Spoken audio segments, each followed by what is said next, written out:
Hello मैत्रिणींनो, नमस्कार। आज आपण अनारसाचं पीठ कसं बनवायचं ते बघणार आहोत। त्यासाठी मी राशनचे 2 वाटी तांदूळ घेतले आहे। आपल्याला तांदूळ हा जुनाच घ्यायचा आहे। आता आपण हे 2 पाण्याने स्वच्छ धुवून घेणार आहोत।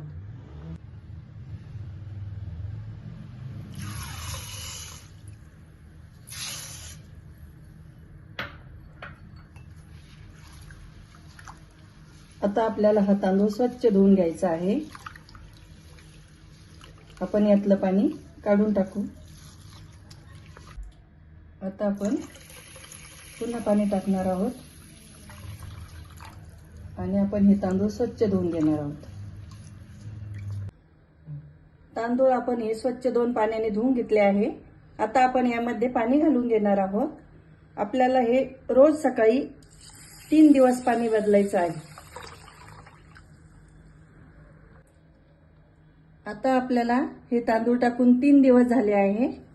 आपला तांदूळ छान तयार झाला आहे, छान भिजला आहे। आपण आता हे चाळणीमध्ये काढून घेऊया।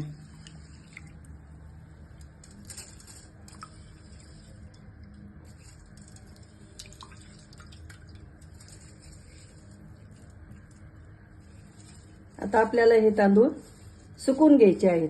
यासाठी आपल्याला हे तांदूळ फॅन खाली सुकवायचे आहे। तांदळामधील पाणी आपण सर्व निथळून घेतलं आहे। आता आपण हे तांदूळ स्वच्छ कॉटनच्या कपड्यावर सुकवून घेणार आहोत। चला तर आपण हे तांदूळ स्वच्छ कपड्यावर टाकून घेऊया। आता आपण हे हाताने छान पसरून घेणार आहोत। याला 2 ते 3 तास आपण असे सुकू देणार आहोत।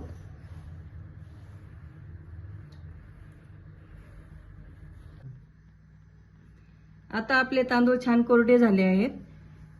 अशा पद्धतीने आपण आता हे मिक्सरच्या भांड्यात घालून घेणार आहोत। आता आपलं तांदळाचं पीठ तयार झालं आहे।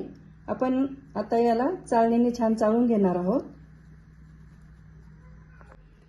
आता आपण हे साहित्य बघून घेऊया।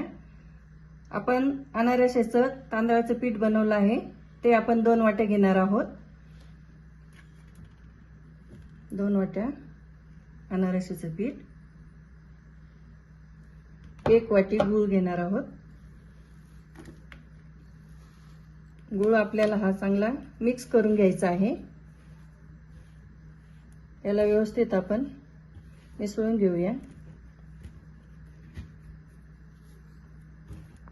आता आपलं अनारसाचं पीठ तयार झालं आहे। आता आपण याचे छान असे गोळे करून घेणार आहोत। आपल्याला हे पीठ 4 ते 5 दिवस मुरवण्यासाठी ठेवायचं आहे। त्यानंतर आपण अनारसे करणार आहोत।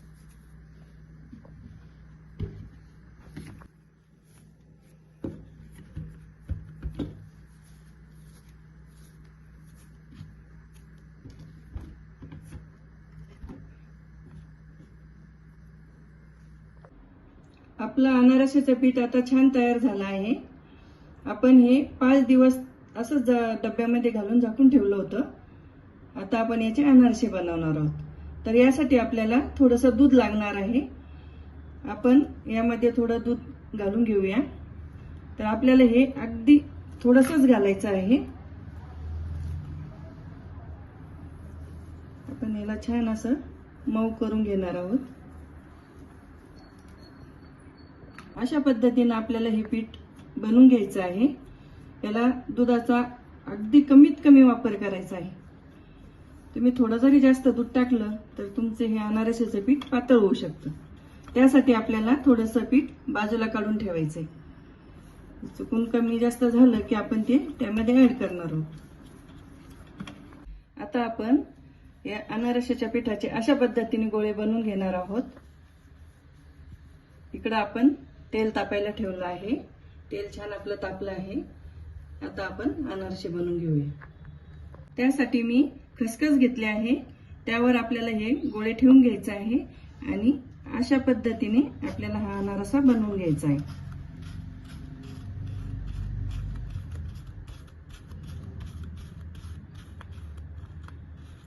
खालच्या बाजूने आपल्याला खसखस लावून घ्यायची आहे.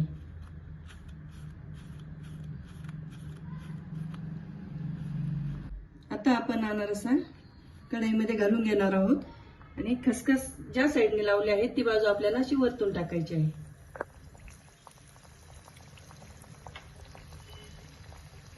अशा पद्धतीने आपल्याला अनारसे बनवून घ्यायचे आहेत.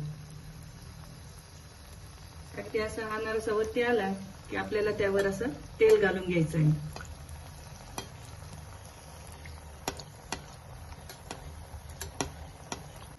आपल्याला अशा पद्धतीनं खसखशीची बाजू वरती ठेवायची आहे आणि आपल्याला हा अनारसा एकाच साईडने तळायचा आहे, दोन्ही साईडने आपल्याला तळायचा नाही.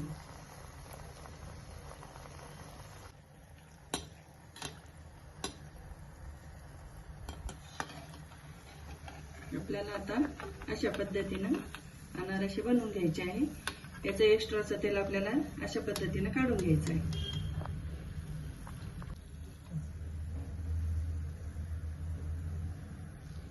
आता आपण इकडे पोहे घेतले आहे. आपण हे अनारसे पोह्यामध्ये घालून घेणार आहोत. हे एक्स्ट्राचं तेल पोह्यामध्ये शोषले जाईल आणि आपण हे पोह्यांचा वापर नंतर आपण नाश्त्यासाठी करू शकतो.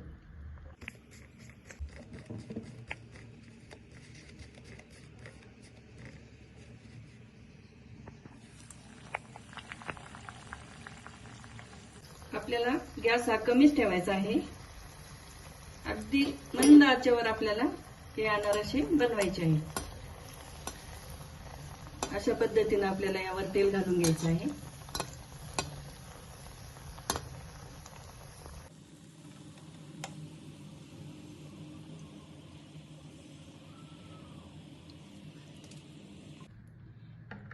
तयार झाले आपले कुरकुरीत जाळीदार अनारसे.